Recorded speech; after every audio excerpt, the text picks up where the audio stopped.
Good morning, Rabotai. Welcome, Rabotai. Today's breakfast on the class is dedicated in loving memory, Lu Nishmat, Shula Solange Bat Aliza Alea Shalom, sponsored by the Ohev Shalom and Ben Basat families. As well, dedicated in loving memory, Lu Nishmat, Yehoshua Ben Nun Alav Shalom. Today is Yehoshua Ben Nun's Hilula, sponsored anonymously. As well, breakfast and class sponsored by Rafi Asbani, dedicated in honor of all the Leviim. Beautiful to be able to have the Leviim recognized. Finally, as well, last two, dedicated by AJ Gindi in honor of Isaac and Haim Daba. They are lifesavers and transplant sponsors. May the act of saving a life serve as a source of protection and success for them and their families for many years to come. Finally, the week of Kobu, dedicated loving memory of Sami Sayed, sponsored by his son, Isaac Sayed. Okay, my friends, I want to share with you a beautiful idea. We know in this week's parasha we read about the fact that on the day of the inauguration of the Bet HaMikdash, of the temple, Nadav and Avihu, they came forward and they brought a sacrifice that had not been mandated by Moshe Rabbeinu in the name of God. They brought something that they themselves wanted to do. They made up effectively a korban. And the pasuk says, "Bekorvatam lifnei Hashem," they brought in front of God esh zara, a foreign fire. And in that moment, what happens? Borei Olam sends down a fire, and Bar Minan, unfortunately, Nadav and Avihu, they pass away. Now, the Midrash brings a litany of reasons as to why the sons of Aharon were punished. What was their mistake? And let me read to you what the Midrash says. Had Amar, like Shami Sutton said, it's a machloket. Had Amar, one says, Shelo hayu nesuim isha. They were not married. And specifically, they stayed not married. So in other words, it wasn't just that they were on J date, they couldn't find, they keep swiping. No. They specifically were not getting married. Shelo hayu nesuim isha. They didn't have children. Dichtiv, because the pasuk says, Ubanim lo hayu lahem. They died and they had no children. Why would the pasuk say, and they had no children, if that wasn't relevant to their death? Therefore, the Midrash says, what do we learn from that? We learn that the fact that they didn't marry and build a family was part of the reason why they were punished. And one opinion says, again, let me explain. A person that doesn't get married, doesn't have children, they're not punished for that. They want to get married. They want to have children. They didn't have the opportunity. When someone decides as a decision what the Torah says, I'm not going to do, I know better, that's a problem. There's many examples, by the way, of this in halakha, where the halakha would allow you to do something. And a lot of times you have people who want to be much more liberal. And they want to say, look, we believe because of women's rights, because of this, because of that. Is this asur? You not allowed this? We should do it. Now, if it's coming from a place where the person wants to do another mitzvah, fine. But if it's coming from a place that they're trying to break the system, they're trying to find ways to, then the agenda behind the request invalidates the request. Do you understand that point? So what we're trying to do is to up it. Let's say, I'll give you an example. Let's say someone says, I don't like meat, I don't want to eat meat. Do they have to eat meat? No.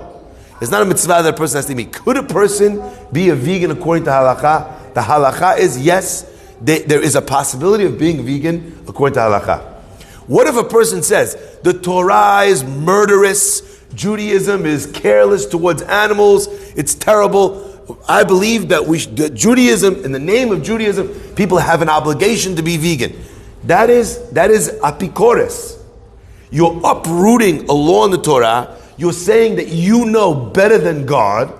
And the halakha that it says in the Torah about eating from the korbanot, the halakha that it says in the Torah, en simcha el basar vayayin, you have to eat meat and drink wine on the holiday for simcha. That you're saying that you know, and you and your veganness know better. Your wokeness is more than God Himself. That is heresy. Not because of veganism, but because you're upending the halakha. So if the sons of Aharon felt that we're too holy to get married, and therefore the law of the Torah doesn't apply to us, then that's a very serious matter. And especially the fact that they were going to be the future leaders of Am Yisrael. To have them feel that way or behave that way was an incredibly dangerous thing for the leaders to be able to lead the people in the wrong path. Chad Amar, one says, Shelo hayu nesuim, they did not marry and build a family. And therefore the pasuk, when it says, Ubanim lo hayu lahem, was indicating that that was a reason why, on their level, they were judged for this minor infraction. V'chad Amar, one opinion says, no. Because they came into the temple. There was a celebration when they inaugurated the temple. So what did they do? They drank wine, and they were tipsy, they were drunk. They came into the Mikdash that way. So where does he prove his opinion from? Because the parasha, the next chapter in the parasha after their death is God appears to Moshe and Aaron. He tells them, right? Yain v'shechar al tesht. Wine and intoxicating beverages you shall not drink. When the Kohen is going to do the service, he can't drink wine or scotch or whatever, because he's going to come in, shtu yayin, he's going to come in drunk to do the service. It's completely inappropriate to come in drunk. We actually just learned this Gemara in Ta'anit, right? It was literally the last Gemara that we studied about when the Kohanim are not allowed to drink, which mishmar, etc., etc. V'chad Amar, so he proves it from the fact that the mitzvah of the commandment to Aaron and to his children not to drink before they come into the Mikdash follows immediately the story. V'chad Amar, and one opinion says, Shehoru halacha b'fnei Moshe Rabban, that they ruled a halachic ruling by deciding what to do with regards to this case. They ruled in front of their rabbi, and to rule the halacha in front of your rabbi when you have the Mesorah, you have the hand down, the tradition in the guise of Moshe Rabbeinu in front of you, and you're making up your own halacha, you're deciding yourself. That's completely inappropriate, and is a dangerous precedent for future leaders. Therefore, that was why they passed away. Says the Khatam Sofer something remarkable. 3 different opinions.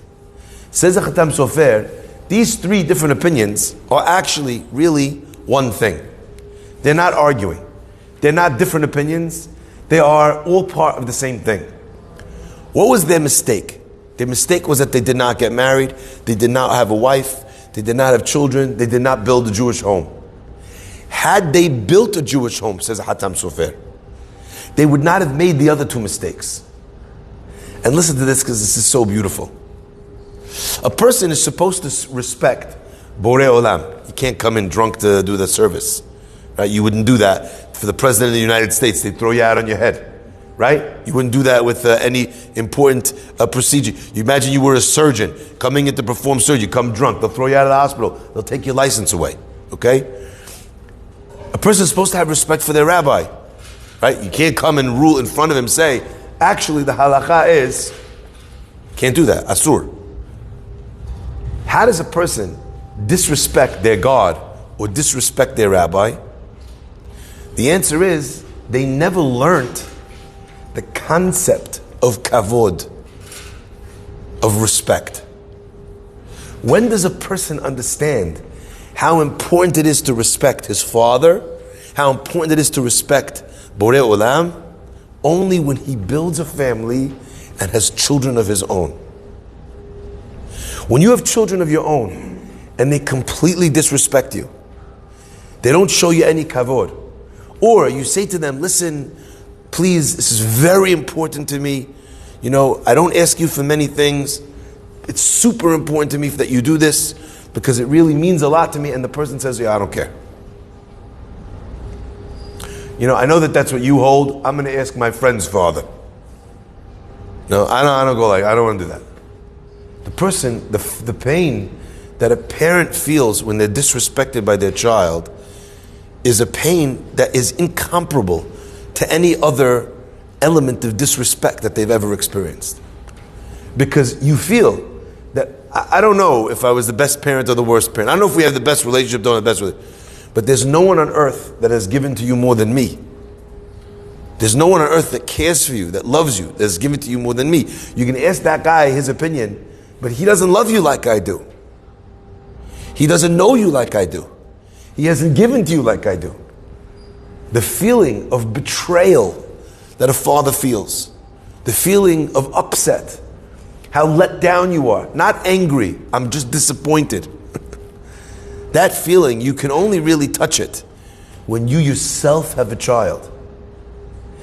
Had Nadav and Avihu married and had a child, they would have understood what it means to show kavod for their God, who was their father. They would have understood what it means to show kavod for their rabbi, who knows them, who taught them, who raised them, maybe not physically, but spiritually. They wouldn't have ruled in front of him. Sometimes you have a case, a person will come to me, they're asking me the halakha, and I tell them, look, you want to know straight halakha? The halakha is like this. The guy says, look, Rabbi, I can't. My father, he doesn't want me to do it, even though I'm allowed to. There's many minhagim about going to the cemetery, when your parents are alive. There's cases where a person, and the father's like, I don't want you to go. Even if the halakha is that he's allowed to go. The person says, my father said, I don't feel comfortable. That's how a person should feel. They should feel this, the heaviness, the weight. That's why the word for kavod is related to the word of kaved, of heavy. It should be a weight on someone. They should feel how heavy, how weighty these matters are. There's nothing worse than causing a person's own parents tsar. Nothing worse. And the children, Nadav and Avihu, would have completely understood this had, if only, they would have been in a situation where they would have had children of their own. So says the Khatam Sofer, you want to know which of the three reasons is right? They're all connected. That's why they were able to make up their own, law, because they hadn't had or felt the relationship of a child deciding, I'm not going to do it that way, I'm doing my own way. And the pain that a father feels when the child doesn't follow in the ways that he was asked to or instructed to. My friends, the same thing as well as for ruling in front of Moshe Rabbeinu. I learned from this two lessons, my friends. One lesson is that a lot of times there are many different infractions and mistakes that we make in our Judaism. But oftentimes, the root of the many is actually described in one. 3 different things that went wrong, but really it came down to one thing that they did wrong. Person stops going to shul, and all of a sudden they start dropping this, they start dropping that. All they need to fix really is the top of the pyramid, and then everything else will fall into place. There are many keystone mitzvah habits that if you fix those, they fix in a cascading way everything else. That's the first lesson. The second lesson I'll leave you with, my friends, is that there's so many things in the process of Judaism where we don't realize God's wisdom and we don't understand. In the mitzvah of getting married, you think that's a mitzvah of getting married. Building a Jewish home, that's a mitzvah of piru urvu, having children.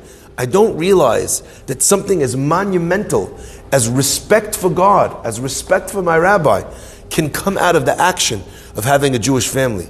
So sometimes a person, they look at a mitzvah and it's not important in their eyes. But part of the reason is because they don't understand the knock-on effect of this mitzvah on other things.